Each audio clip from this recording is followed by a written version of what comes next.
안녕하십니까. 알파프로 대표입니다. 자, 오늘 우리 시장에 대해서 여러분들과 깊이 있는 대화를 하기 위해서 직접 영상을 다시 촬영하게 되었습니다. 우선 지금 시장의 변화 때문에 굉장히 조금 곤욕을 좀 치르고 계신 우리 개인 투자 여러분들께 일단 위로의 말씀을 드리면서 지금 이러한 구간이라고 할지라도 분명히 시장에 대한 명백한 방향성은 나올 것이다 라는 점에 대해서 다시 한번 설명드리면서 향후 전략에 대해서 언급드리도록 하겠습니다. 자, 우선 시장부터 살펴보도록 하겠습니다. 오늘 지수 같은 경우는 코스피 전일 대비해서 0.77% 하락하고 있는 2329포인트 선상에서 움직임이 나타나고 있고요. 코스닥 같은 경우는 전일 대비해서 2% 정도 하락한 805포인트 구간대에서 하락세를 지금 지속적으로 키워나가고 있는 형국을 나타내고 있습니다. 지금 시장에서 나타나고 있는 그림이 어떤 그림입니까? 명백하게도 나타나고 있는 그림이지만 대형주 쪽이 몰려있는 코스피보다 어디? 코스닥 쪽의 하락폭이 조금은 강하게 나타나고 있다라고 나타나고 있는데 결과적으로 여기에서 말해주고 있는 것은 무엇입니까? 시장에서 나타내지고 있는 그림 자체 밴드가 이미 어느 정도의 이 박스권 밴드에 들어간 그림은 변동이 없었지만 투심적인 부분, 시장의 투심이라는 부분이 개별주, 개인주에 대해서 흐름이 좀 약화되어지고 있다는 것이 명백하게 드러나고 있는 그림이죠. 자, 이런 구간일수록 오히려 전략적인 선택이 상당히 중요한데 제가 매번 말씀드렸던 것 같습니다. 지난번에도 이 구간이었죠. 여러분들 때 설명드렸던 부분이 언제입니까? 이런 구간들, 이런 구간들, 이런 구간들, 이런 구간들 제가 매번 나와서 시장이 하락을 하는 구간에서 여러분들께 나와서 시장 설명을 드리고 있습니다. 현재 시장이 나쁜지 좋은지, 현재 시장이 단순하게 약세를 보이고 있으니까 무조건 나쁘다가 아니라 현재 시장을 해석하는 방법이 중요하다는 이야기를 반복적으로 드리고 있죠. 자, 어떤 점이 중요하다고 말씀을 드립니까? 지금 코스피에서 0.75% 어떻게 보면 1%의 조정도 나타나지 않고 있는 거예요. 근데 1%의 조정도 아니고 코스닥은 오히려 2% 정도 코스닥이 코스피에 비해서 상대적으로 낙폭이 커지고 있는 현상인데 왜 그러냐를 살펴보면 되겠죠. 먼저 거래소 쪽을 봅시다. 거래소 쪽을 보면 근래 시장을 주도적으로 이끌었던 게 누굽니까? 개인 투자자들 아니겠습니까? 개인 투자들이 이제는 어떻게 보면은 세 번째 조정이라고 볼 수 있겠죠.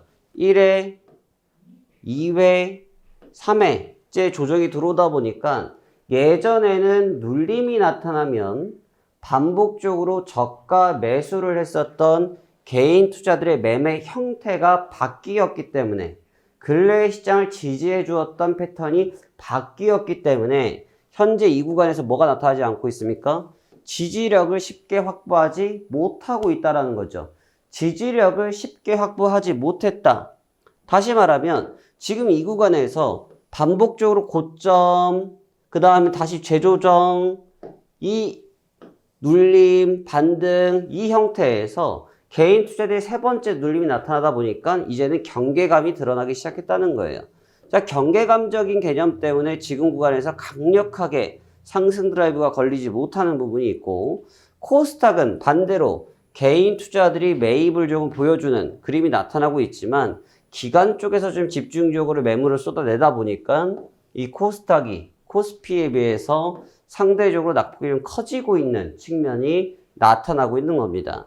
자, 여기서 글로벌 시장도 같이 한번 보도록 하겠습니다. 자, 글로벌 시장을 좀 보도록 하시면 어떤 그림을 좀 갖고 있습니까? 지금 다우지수 같은 경우도 지난밤에 전일 대비해서 1.44% 정도 하락한 410포인트 정도의 조정을 맞으면서 오늘 새벽 시장이 마감이 됐습니다. 중국 쪽에서도 약세를 좀 보여주고 있고 일본 쪽에서의 움직임들도 좀 낙세를 보여주고 있고 그다음에 또 하나 나스닥 쪽의 움직임들도 같이 살펴본다고 하면 비슷한 항상을 보여주면서 쉬어가는 그림이 좀 나타나고 있죠. 자, 왜 그러느냐라는 부분인데 결국은 지금 시장에서 기다리고 있었던 부양책에 대한 부분들이 시장이 원하는 듯한 해답을 명백하게 주지 않고 있기 때문에 이 시장에서 방향성을 어떻게 가져가야 될지 오히려 조금은 고민에 빠져 있다라는 부분이 정답이지 않을까 생각이 듭니다. 그러니까 지금 다 글로벌 증시에서도 현 구간에서는 좀 브레이킹 타이밍에 대한 개념이 굉장히 강하기 시작했고, 아시아도 이외가 따른 영향을 받고 있지만 오히려 수급적인 지지층을 확보했었던 개인 투자들마저도 현재 구간에 대해서 긍정적 관점을 부여하지 않다 보니까 시장을 지탱하지 못하는 거죠. 그런데 오히려 결과론적으로 살펴보자고 하면 매번 이와 같은 구간에서 어떤 현상이 나타났습니까? 저점이 나왔다는 거죠. 이와 같은 구간에서 매번 뭐가 나타났다? 저점이 나타났다. 그러니까 눌림목이 나타나서 반등을 할 수 있는 구간들을 매번 만들어줬다는 거죠. 그렇다고 하면 이 구간이 과연 저점일 거냐에 대해서 질문을 한다고 하면 거기에 대한 답변은 쉽게 말씀드릴 수는 없다. 그러니까 왜 그러냐면 아직 저점에 대한 형성을 하려고 하면 전제 조건이 몇몇 가지가 필요합니다. 자, 시장이 저점에 대해서 추정을 하려고 하면 기본적으로 투매, 그러니까 거래량 자체가 강력한 투매가 나와서 이 물량들이 일시적으로 소화가 되는 현상들. 그러니까 지금 투자자 동향에서 보시는 그림처럼 거래소 같은 경우를 보겠습니다. 개인 투자들의 선상이 파란 색깔 선상인데 파란 색깔 선상이 어떻습니까? 팔았다가 간망했다가 지수가 조금 멈추는 것 같으니까 다시 매수를 하려고 하고 있고, 코스닥 같은 경우도 아침에 투매에 동참했다가 다시 샀다가 시장이 다시 투매로 밀려나가니까 매수세가 주춤해지는 이런 현상을 보이고, 그 물량들을 기관들이 받아서 오히려 매도를 해버리는 이와 같은 현상이 나타나고 있는데, 이렇게 돼서는 안 된다. 그럼 어떻게 돼야 되느냐? 주가는 기본적인 논리가 아주 간단합니다. 어떤 논리가 간단하느냐? 주가라는 게 논리적으로 봤을 때 주가의 움직임이 만들어지는 과정들은 이 매수세가 시장에 존재하느냐가 의미가 있겠죠. 이걸 우리가 흔히 말하는 정책적 표현으로 하면 유동성이 풍부하느냐에 대한 논리가 되는 거고, 이 매수세가 부재한 경우, 지금 같은 경우는 오히려 상승 고점을 3번 만들면서 장세가 바닥을 다지기 위해서 시도를 하고 있는 이런 구간이란 말이죠. 지금 현재의 모습이 이런 구간들이고, 이 포인트 구간에서 뭐가 나와야 된다? 강력하게 매수세가 존재하지 않는 이상은 오히려 반대로 시장의 공포 속에서 던지는 무엇? 투매적 매물이, 이 투매적 매물이 나온다고 하면 이 부분이 오히려 시장을 끌어올리는 요소가 될 수 있다는 거예요. 그러니까 다시 말하면 밑에서 지금은 매물을 던지는 부분들이 아니라 갈팡질팡합니다. 상승을 가야 될까? 하락을 가야 될까? 이런 부분이 시장에서 굉장히 갈팡질팡하고 있어요. 이러한 갈팡질팡한 모습들은 어디 시장의 움직임들을 오히려 더욱더 답답해지게, 지금처럼 박스권에 국한되어지게끔만 만들어지는 불안정 요소가 될 수 있기 때문에 현재의 요소는 아직은 안정감을 찾기에는 좀 이르다라고 평가할 수 있을 것 같습니다.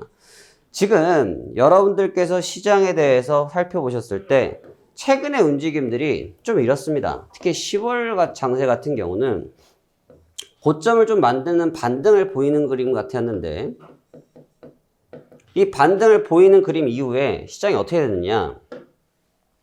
오히려 이렇게 지금 연실 빠지고 있습니다. 근데 이 빠지기 시작하니까 어떤 현상이 나타나느냐? 오히려 이 구간에서 관망하고 기다린다는 뜻이죠. 기다림. 또는 매집을 하고 주식을 모은다는 뜻이죠. 그런데 이런 그림이 아니라 오히려 어떻게 하고 계시냐? 이 눌림이 나오니까 놀란 나머지 투매라는 단어가 나타나기 시작합니다. 근데 이 투매도 차라리 시원하게, 강력하게 한 방에 투매를 하게 되면 매물 소화가 오히려 더 예쁩니다. 그럼 여러분들께서도 포트를 구성하기가 더 효율성이 있을 수 있는데, 그런 게 아니라 지금의 매물 자체는 투매라는 단어 쓰기도 민망한 그냥 소규모 소량 매도예요. 일반적인 개인 투자들이 지금 쓰고 있는 전략이 이렇습니다. 그러니까 지금 우리 알파 같은 경우는 어떻게 합니까? 우리 알파 어떻게 하고 있어요? 지금 눌림목이 나오니까 그동안 항상 많은 분들께서 고민하셨던 부분이 뭐죠? 알파는 도대체 왜? why? 뭐가?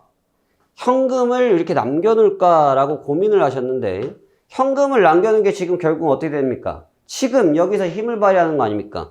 밀려 내려오는 이 구간에서 분할 매수 전략을 쓰면서 종목을 매집하고 있단 말이죠. 아니면 아예 간만 기다리든지 투매를 하는 개인 투자들 같은 매매를 하고 있지 않다는 겁니다.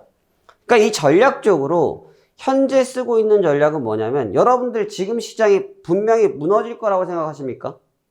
그건 모르죠. 신도 모릅니다. 지금 고점 한번 찍고 빠졌다가 고점 못 가고 살짝 빠졌다가 다시 올라갔다가 또 빠져서 이렇게 가고 있는 현재 진행형 단계인데 여기서 여러분들께서 시장이 100% 이 밴드를 깨고 붕괴할 거라고 확신하십니까? 아니면 지금 이 자리에서 시장이 반드시 급반전할 거라고 확신하십니까? 여러분들이 갖고 계신 또 우리가 갖고 있는 전 재산을 몰빵할 수 있을 만큼의 확신을 갖고 계십니까? 그렇지 않다는 거죠. 저 또한 마찬가지입니다. 모르기 때문에 이거는 신만 알 수 있는 영역이죠. 그렇기 때문에 여기 이런 구간들은 전략적 대응이 더 요구된다는 겁니다. 전략적이라는 건 뭐냐면 앞서 말씀드린 것처럼 포인트 변곡점은 저희가 단 한 번도 틀린 적이 없죠. 근데 이 구간에서 주식을 100% 사야 될 거냐 아니면 50% 사야 될 거냐에 대한 답변은 여러분들도 저도 모른다는 거죠. 그건 바로 우리가 갖고 있는 AI, 인공지능이 시장을 판단해서 작은 배분을 하고 있다는 거죠. 지금은 그런 흐름으로 가는 구간입니다. 이 구간에서 만약에 시장 밴딩이 완전히 붕괴되어서 급락세로 바뀐다고 했을 때는 포트를 빠르게 정리하면서 현금화를 해야 될 전략을 짤 필요는 있겠지만 아직 그렇게까지 예단하고 움직이기에는 좀 이른 감은 있다. 그래서 지금 이 흘러내려오고 있는 이 포인트 구간이 굉장히 중요한 구간이 되겠죠. 어떻게 보면은 이 병목 현상이 이루어지고 모든 힘이 집중되어지는 있는 이런 구간인데 아직 메이저들, 메이저들은 공격적으로 포트를 구성하지 않고 있습니다. 특히나 이제 외국인 투자들 같은 경우도 마찬가지인데 오늘 봐보십시오. 외국인 투자들이 실제로 매도하고 있는 금액이 크지가 않아요. 뭐 33억 정도. 선물 시장에서 오히려 사고 있다는 거죠. 그러니까 외국인들도 지금 현재 구간을 무조건 부정적으로 평가하거나 나쁘게만 바라보고 있지 않다는 것이 이러한 데이터들에서 확인할 수 있다라는 점을 다시 한번 주목했으면 좋겠습니다. 기관들도 마찬가지죠. 그러니까 오히려 지금 이런 구간에서 여러분들 개인 투자들만 마음이 급할 뿐입니다. 시장에 참여하고 있는 메이저들은 현재 구간을 조금 진지하게 바라보면서 향후 시장을 준비하고 있다. 그래서 아직 이 구간이 조금 부담스럽고 제가 바라보는 관점에서도 일부 부담이 느껴지지만 제가 등장하는 구간들 유튜브에 올라간 제 영상 봐보십시오. 제가 영상 찍은 날은 항상 최저점이었습니다. 제가 그런 구간들 말씀드렸죠. 반등하는 구간이다. 타이밍이 나온다. 이런 말씀들을 드렸는데 틀린 적이 없습니다. 자, 여러분 생각해 보십시오. 우리가 공포에 찔려 있을 때 여러분들이 판단하기 어려울 때 가장 여러분들께 도움을 주고 있는 것은 바로 인공지능, AI 알파 프로라는 것. 또 그리고 저희의 10년 이상, 20년 이상 주식을 한 구력이 모여있는 전문가들이 시장을 분석한 브리핑 내용들이 여러분들께 분명한 도움이 될 겁니다. 여러분, 장세가 좀 어지럽습니다. 이런 구간들 일반적인 개인 투자들처럼 대응한다고 하면 그거는 달라지지 않습니다. 지금 여러분은 달라지셔야 됩니다. 바로 알파프로와 함께 말입니다. 자, 오늘 남은 시간 성공 투자하시길 바라겠습니다. 감사합니다.